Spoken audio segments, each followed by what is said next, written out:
তোমরা কি স্কুলে ভর্তি হবা?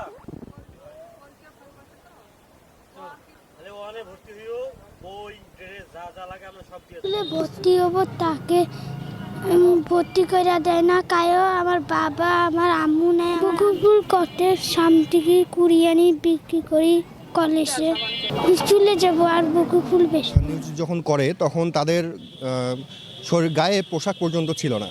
তো সেই হিসাবে সেগুলো দেখেই আমরা মূলত এখানে চলে এসেছি, তাদেরকে কিছু শীতবস্ত্র বিতরণ এবং সাথে কিছু খাদ্য সামগ্রী, চলাফেরার জন্য কিছু বাজার আমরা প্রদান করি এবং ওই পরিবারে 2টি বাচ্চা থাকে, তাদেরকে লেখাপড়ার দায়িত্ব পরিচ্ছন্ন বাংলাদেশ নেয়। আমরা 2-1 দিনের ভিতরে তাদেরকে মানসম্মত স্কুলে ভর্তি করাবো এবং তাদের পড়াশোনার দায়িত্ব পরিচ্ছন্ন বাংলাদেশ সব বহন করবে ইনশাল্লাহ। আচ্ছা, তোমরা কি স্কুলে ভর্তি হবা?